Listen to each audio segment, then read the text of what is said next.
Order! Order! You are an incorrigible delinquent at times.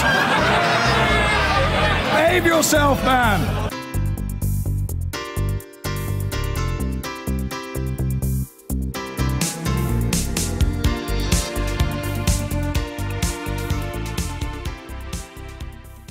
So, there's no G7 backing for Boris Johnson's call for new sanctions against Russia and Syria after last week's chemical attack on a rebel-held town. The G7 said they don't want to push Russia into a corner, and with US Secretary of State Rex Tillerson now in Moscow for talks, the Russians have appealed for a UN investigation into the incident. President Putin said there had been planned provocations designed so that the atrocity would be blamed on President Assad. The US Secretary of State landed in Moscow today, hoping to persuade Vladimir Putin to stop supporting the regime in Syria. He has, as far as we know, no new carrot and no new stick. Just a suggestion. Russia has really aligned itself with the Assad regime, the Iranians, and Hezbollah. Is that a long-term alliance that serves Russia's interest? Or would Russia prefer to realign with the United States, with other Western countries and Middle East countries who are seeking to resolve the Syrian crisis? Probably not. Russian troops are patrolling the deserted streets of Aleppo. 2 Russians were killed in Syria today, but for the moment President Putin seems to think the sacrifice is worth it. It's not just the Russian military bases in Syria. He wants Russian power to rival American across the Middle East.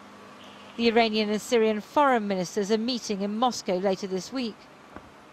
Today, President Putin was meeting his Italian counterpart. His populist image is based on standing up to America, not cooperating. The presence of President Mattarella was rather helpful. We are not going through the easiest of times right now, but your visit makes us feel positive. We very much hope that all difficulties and misunderstandings will be resolved step by step, and we will strive towards a positive cooperation. Interesting, because at the G7 in Lucca, the Italian foreign minister at the centre here played a key role in blocking Britain and America's plan for more sanctions if the Russians didn't rein in Bashar al-Assad. This morning, G7 ministers met Arab diplomats. The hope is that the American airstrike following last week's chemical weapons attack might kickstart a peace process. I'm not going to pretend to you that I'm brimming with optimism and confidence that the Russians are immediately going to seize this opportunity. You know, I would love to pretend that the Syrian crisis was on the verge of resolution. Nobody could pretend that. But what we have now is a real opportunity, a real moment of hope.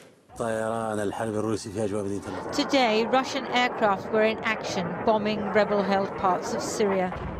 Their intervention has not only rescued President Assad, but boosted President Putin's position as the leader of countries opposed to America and its allies. Russian television showed pictures of the Al-Shayrat airbase after the US strike. The Americans say they don't know if the Russian officers on the base were aware that the Syrians were preparing a chemical attack. The remains of the American Tomahawk missiles lie amongst the rubble. President Trump wants not only Syria but also North Korea to know that he isn't afraid of using military force. But one airstrike is a gesture, not a policy, and the Russians may just wait and see what he does next. Lindsay Hilson reporting there. North Korea is firmly in the current fray. It has accused the United States of being reckless and foolish after President Trump ordered an aircraft carrier to sail into waters just off the Korean peninsula. Pyongyang claims it is ready to react to any mode of war declared by the US. It's already in violation of UN resolutions after a series of recent missile launches and is thought to be developing a long-range missile capable of striking the US mainland. Here's our Asia correspondent, Jonathan Miller. North Korea's unguided missile personified. The supreme leader of the not very democratic People's Republic launched his Supreme People's Assembly today. under his towering forebears, 33-year-old Kim Jong-un, now ramping up this game of nuclear brinksmanship, with only the frightened applause of his Stalinist acolytes to reassure him. One false move, and a lot of people could be dead.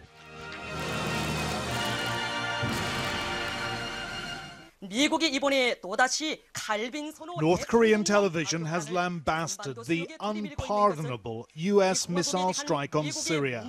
Today, it branded the dispatch of a US carrier strike group towards the precarious peninsula a reckless move, which the newsreader said justified Pyongyang's bolstering of its nuclear deterrent. The rogue dictatorship promised the toughest countermeasures against what it called the US provocateurs, who would be held accountable for the catastrophic consequences. In rerouting USS Carl Vinson, accompanied by guided missile destroyers, Donald Trump has, in the wake of the attack on Syria, signalled to Pyongyang and Beijing too that he's no paper tiger. 2 Trump tweets today. North Korea is looking for trouble, he said. If China decides to help, that would be great. If not, we will solve the problem without them. The next, in reference to last week's summit, I explained to the president of China that a trade deal with the US will be far better for them if they solve the North Korea problem. In South Korea and Japan, both under the US security umbrella, they are jittery. There are no good options here. A military strike on North Korea could indeed be catastrophic and trigger conflagration. The hope is that Pyongyang's Marshal Kim will seriously think twice before conducting another nuclear test or launching further missiles. Jonathan Miller reporting. Well, we're now joined by Dr. Jan Halper-Hayes. She's an advisor to President Trump's administration. She supports the strikes. Now, of course, there are a lot of his supporters who don't. Exactly, but I think that they are not looking at it as Nikki Haley said. It was a measured strike to deal with a critical issue. And they're blowing things out of proportion. I mean, let's look back that King Abdullah came over, was at the White House, and they were to discuss exactly what had happened in Syria. In the Rose Garden, you could see the affection and the respect between the two leaders. And then Trump announced that we had given Jordan more money to deal with the refugees. And then Julie Pace of the AP said, President Trump, did you inherit Obama's red line? And at that point, he said, what this chemical strike has done is that, yes, in fact, it is my responsibility, and my opinion about Assad and what needs to be done has changed. And I think that it was in the making with King Abdullah over there, and it was a necessary, measured response. But you see, what many of Mr. Trump's supporters are talking about is making America great again, and that is within its 4 walls. And they want that wall built, and they're very angry that it hasn't been built and isn't being built, as far as they know. And instead, the president is doing exactly what they didn't want him to do, which is to go hitting other countries. Well, yes, and at the same time, it's 75 days in office. I mean, really, let's be realistic about these things. I mean, the fact is that, yes, I know they want him to just focus on America. And there is a bit of that binary thinking, but binary thinking does not work in real life, and there has to be some bit of a balance. And the wall needs to be approved in the budget, and the budget hasn't come up yet. You know, let's give things measured days to happen. Because the one thing, you can call Trump a liar, you can say he's full of hyperbole, but don't ever call him a hypocrite, because he is a man that does stand by what he says he's going to do. Well, let me pause you there. Let me go now to Los Angeles, where we're joined by Ann Coulter. In Trump we trust, you wrote in your book. Do you still? It's in Trumpism we trust. Well, hang on a minute. What's the difference? Well, look, hopefully we'll get him back on track. But, I mean, what was so great about Trump is he was one of the very few presidential candidates saying he would put America first and wouldn't be starting these pointless wars. The problem isn't that he hasn't already, the wall hasn't miraculously gone up and he hasn't stopped issuing work permits to illegal aliens, although that does get my goat. Of course it's going to take time, and especially with an all-new, not only an all-new president, a new party, and someone who isn't in politics at all. Yeah, it's going to take a while to fill up the administration, but and you've been a bit of an escapist in answering my question. You said in Trumpism we trust, but it's quite clear from your answer that you do not trust him. He's let you down.